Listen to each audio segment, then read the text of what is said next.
James, what's it been like being back in Geelong, playing your footy as opposed to being up the road for the last 7 or 8 years?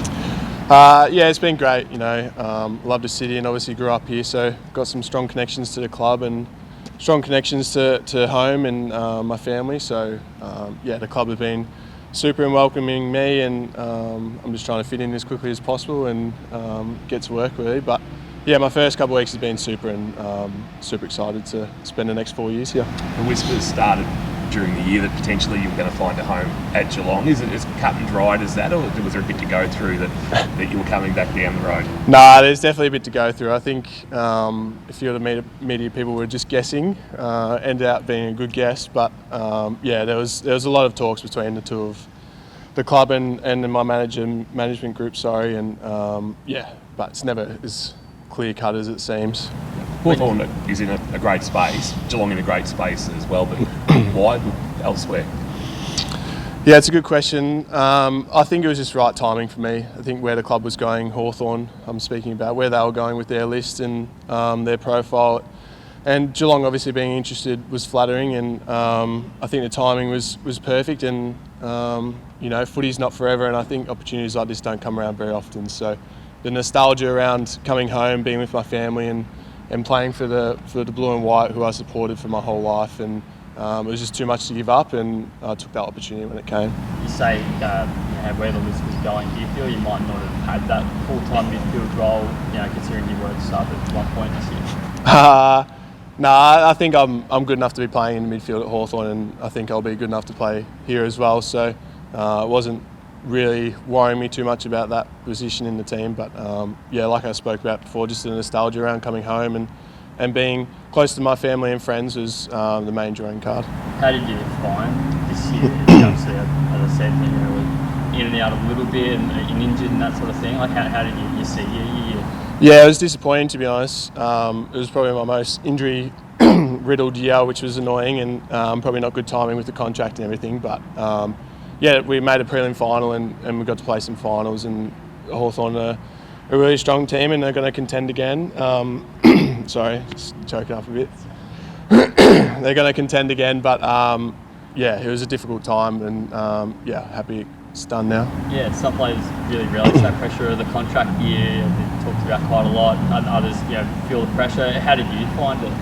Yeah, it was probably more the injuries for me, a bit of continuity. Like, it's something I haven't really had to deal with throughout my career. I've been pretty lucky, to be honest. I've only missed a handful of games here and there. So, it was a bit stressful towards the end of the year when things were getting pretty serious. But everyone's got stresses in their life, and I think contracts, at least I've got one, so I'm in a pretty good position.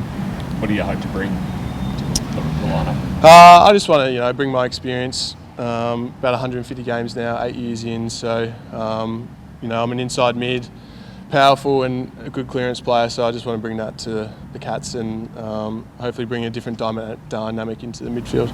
The young boys have spoken about the numbers they're wearing. You've got 29 that Guthrie, Ablett Jr. It's been a couple of handy ones prior to you. Yeah, really good players. It's really good history as well. So I've been pretty lucky with the numbers I've worn in my AFL career, 5 and 29. So big shoes to fill, but I want to make it my own, and couldn't be happier to be in the 29, to be honest. It's a great number. Did you get a choice? I got a choice, of all the other boys, so I was the first, which was nice. So I picked 29. Sam Mitchell's been on the front foot with potential recruits, so I imagine he probably put a strong case to you to stay at Hawthorn. Sam? Yeah, he did. Me and Sam have a good relationship. I loved my time at Hawthorn and will cherish it forever. And the club's in good hands, and I think they're going to be in good hands for a long time. So it's going to be interesting to see how they go. And I guess I'll see them maybe Easter Monday or throughout the year. Looking forward to playing with Grind again. I think the last time you played together was the 17 Falcons grand final. Yeah, correct. Yeah, Grind's been really good. He's blossomed into such a good player as well. We have a little running joke about the amount of games we've played. I think he's just pipping me at the moment. So hopefully at the end of our careers we can look back and cherish some good moments together. But he's been really good to help me settle in and see the club. Do you remember when you first met with the Cats, and what was their pitch that really sold you to company? Obviously you speak throughout the year, and they didn't really pitch anything to me really. I knew what the club was about, I knew what the culture was about, I knew what the environment and the location was as well. So there wasn't really a big pitch. It was just, get to know each other and see if we can make a deal and get it done. And but it's such a good club, and that was one thing I really wanted to make sure I was coming to a good, strong club with a good history and potential playing grand finals and finals. Have you noticed many changes between Hawthorn and the Cats in your first couple of weeks here? It's hard to say. I think all clubs are going to be different in ways, but the boys seem relaxed and pretty laid back, but they definitely train hard and they're a fit group. So pretty similar to Hawthorn. They're very athletic and a good bunch of boys. But keen to just get into pre-season and settle in a bit and find my feet. I suspect everybody that plays in the midfield will ask the same question in the pre-season. Is picking the brain of Nathan Buckley, I suspect, quite a bit. Yeah, it'll be good. I think there's a few coaches at the footy club that I'm keen to work with. James Kelly's one of them. Obviously, Geelong supporter. He was such a great player. So the whole coaching staff's going to be great for me. And I haven't been in and around them enough to really pick their brains yet, but I'm super excited to see what they got for me. Who's really impressed you so far in the first couple of weeks, or even before that at the Cats?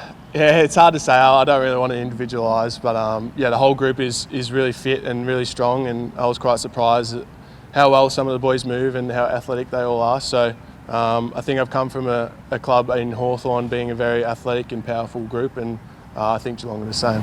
You first made your name with that contest with John Selwood on Easter Monday all those years ago. Have you heard from the former skipper at all? Has he welcomed you to the Cats? He actually followed me on Instagram a couple of days ago, which is nice. But me and Joel have crossed paths every now and again, so I'm sure he'll be around whenever he's ready. And I'm keen to get to know him a little bit. Sam Walsh was also part of that 2017 that Falcons premiership team. Do you get in his ear to try and get him down the line? Yeah, me and Walshy speak every now and again as well. There's a few players out there from that team that are good players. So, whatever he does at Carlton's up to him. But, of course, we'd welcome him in the blue and white.